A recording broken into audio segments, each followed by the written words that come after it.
Hello, നിങ്ങൾ over think ചെയ്യുന്നവരാണോ അതോ over stress എടുക്കുന്നവരാണോ? ചിലപ്പം മിക്കവാറും രണ്ടും ഒരേ ആൾ രണ്ട് കാറ്റഗറിയിലും ഉള്ളവരായിരിക്കും. മിക്കവാറും നമ്മുടെ ഇടയ്ക്ക് മാക്സിമം ആൾക്കാർ അങ്ങനെയുള്ളവരുണ്ട്. കാരണം ഇത് രണ്ടും പാരലായിട്ട് നടക്കുന്ന സംഗതികളാണ്. എന്ന് പറഞ്ഞാൽ ഓവർ തിങ്ക് ചെയ്യുന്നവരും മിക്കവാറും ഓവർ സ്ട്രെസ് എടുക്കുന്നവരും ആയിരിക്കും. അപ്പം അതിൻ്റെ അതിലൊരു കുറച്ച് ഞാനും അതിൽ ഉൾപ്പെടുന്ന ഒരു വ്യക്തിയാണ്. പക്ഷെ ഇപ്പം ഞാൻ എന്നെ കുറച്ച് മാറ്റിയെടുക്കുന്നതുകൊണ്ട് ഞാൻ ചെയ്യുന്ന ചില കാര്യങ്ങൾ അത് മാറ്റിയെടുക്കുമ്പോൾ എനിക്ക് പ്രയോജനം തോന്നുന്നതുകൊണ്ട് ഞാൻ നിങ്ങളോടും കൂടി ഷെയർ ചെയ്യുകയാണ്. അപ്പോൾ ഈ ഓവർ തിങ്ക് ചെയ്യുന്നതും ഓവർ സ്ട്രെസ് എടുക്കുന്ന സ്ട്രെസ്സും തിങ്കിങ്ങും ഒക്കെ നല്ലതാണ്. നമ്മളൊരു ടാർഗറ്റ് അച്ചീവ് ചെയ്യണമെങ്കിൽ നമുക്ക് കുറച്ച് സ്ട്രെസ് എടുത്താലേ നമ്മൾ ആ സമയത്ത് അതിനെക്കുറിച്ച് നമ്മൾ പ്രയത്നിക്കുകയുള്ളൂ. അല്ലെങ്കിൽ എന്തെങ്കിലും കാര്യത്തിൽ നല്ല രീതിയിൽ ചിന്തിക്കണം എന്നുണ്ടെങ്കിൽ നമുക്കൊരു കുറച്ച് എന്തെങ്കിലും ഒരു കാര്യം നമ്മളുടെ മുമ്പിൽ വരുമ്പോൾ അതിനെക്കുറിച്ച് നമുക്ക് ചിന്തിക്കണം. പക്ഷേ അതൊരു ചിന്തിച്ച് ഒരു ലിമിറ്റ് വെക്കണം ആ ചിന്തയ്ക്ക്. ഇത്ര ആയിക്കഴിഞ്ഞാൽ ഒരു ഡിസിഷൻ എടുക്കാനുള്ള ഒരു പവർ നമുക്കുണ്ടാകണം. അല്ലാതെ ഇങ്ങനെ ആലോചിച്ച് ഇങ്ങനെ ദിവസങ്ങൾ കഴിഞ്ഞിട്ട് പിന്നെ അതിൻ്റെ മുകളിൽ സ്ട്രെസ്സ് വന്നിട്ട് എനിക്കൊരു സൊല്യൂഷൻ കിട്ടുന്നില്ലല്ലോ അങ്ങനെയുള്ളൊരു സിറ്റുവേഷൻ ക്രിയേറ്റ് ചെയ്യരുത്. ഓവർ തിങ്കിങ് വന്നു കഴിഞ്ഞ് കഴിഞ്ഞാൽ നമുക്ക് ക്ലാരിറ്റി കിട്ടില്ല മനസ്സിന്. പിന്നെ നമ്മളിങ്ങനെ കാട് കയറി ചിന്തിച്ചുകൊണ്ടേ പോകുള്ളൂ, നമുക്കൊരു സൊല്യൂഷൻ കിട്ടില്ല ഒരു കാര്യത്തിനും. അപ്പം സ്ട്രെസ് എടുക്കുന്നതും ആവശ്യത്തിന് സ്ട്രെസ് എടുക്കണം, പക്ഷെ ഓവറാകാൻ പാടില്ല.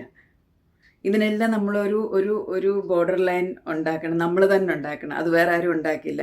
സ്ട്രെസ് എടുക്കുക എന്ന് പറഞ്ഞാൽ ഇപ്പോൾ ആരെങ്കിലും എന്തെങ്കിലും ഒന്ന് പറഞ്ഞു അപ്പോഴത്തേക്ക് സ്ട്രെസ് ആവുക, അല്ലെങ്കിൽ ഒരു വർക്കിൽ ഇത്തിരി കുറച്ചൊരു എന്തെങ്കിലും ഒരു ഇതായിട്ടുള്ള ഒരു വർക്ക് വരുവാണെങ്കിൽ നമുക്ക് എന്തെങ്കിലും ചെയ്യണം എന്നുള്ള ഒരു അപ്പോഴത്തേക്ക് രണ്ട് ജോലി ഒന്നിച്ച് ചെയ്യേണ്ടി വരുമ്പോഴത്തേക്ക് ഭയങ്കര ടെൻഷൻ ആവുക, അല്ലെങ്കിൽ എന്തൊക്കെയോ തോന്നുക നിങ്ങൾക്ക്. അങ്ങനെയൊന്നും ആകാൻ പാടില്ല. ഇപ്പം പറഞ്ഞില്ലേ, ഈ സ്ട്രെസ് എന്നുള്ള വേർഡ് ചെറിയ കുട്ടികൾക്ക് പോലും നമ്മുടെ സൊസൈറ്റിയിൽ ഇപ്പോൾ അതൊരു ഫാഷനായി മാറിയിരിക്കുകയാണ്. എനിക്ക് സ്ട്രെസ്സാണ്. എന്ത് സ്ട്രെസ്സ്? ഈ സ്ട്രെസ്സ് മാനേജ് ചെയ്യുന്ന എങ്ങനെയാണെന്ന് ആരും നോക്കില്ല. സ്ട്രെസ്സാ പറഞ്ഞ് അത് കൂട്ടുകയാണ് ചെയ്യുന്നത്. അപ്പം അതിനു വേണ്ടി നമ്മുടെ സ്ട്രെസ്സും നമ്മളുടെ തിങ്കിങ്ങും നമ്മൾ തന്നെ കുറയ്ക്കേണ്ടി വരും.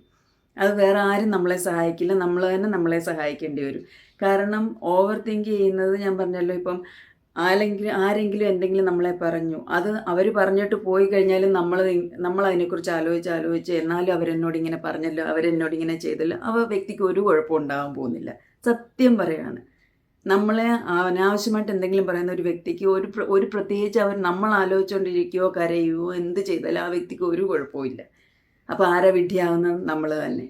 നമ്മുടെ ഹെൽത്ത് കുളമാകും, നമുക്ക് സ്ട്രെസ്സ് കൂടും. സ്ട്രെസ്സ് കാരണം മെൻ്റലി ഫിസിക്കലി നമുക്ക് പ്രോബ്ലം ഉണ്ടാവും. അത്രയേ ഉള്ളൂ. അതുപോലെ തന്നെയാണ് ഇപ്പം എന്തെങ്കിലും ഒരു കാര്യം ആരെങ്കിലും പറഞ്ഞാൽ അതിനെക്കുറിച്ച് ചിന്തിച്ച് കൂട്ടേണ്ട ആവശ്യമില്ല. സ്ട്രെസ് എടുക്കേണ്ടടുത്ത് എടുക്കണം. ഞാൻ പറഞ്ഞതിൽ സ്ട്രെസ് എടുക്കുകയേ വേണ്ടെന്നല്ല ഞാൻ പറയുന്നത്. സ്ട്രെസ് എടുക്കേണ്ടത് എടുക്കണം, പക്ഷേ ആവശ്യത്തിന് മാത്രമേ. അനാവശ്യം സ്ട്രെസ് എടുക്കുക, അനാവശ്യം തിങ്ക് ചെയ്യുകയോ ഒഴിവാക്കാൻ ശ്രമിക്കുക.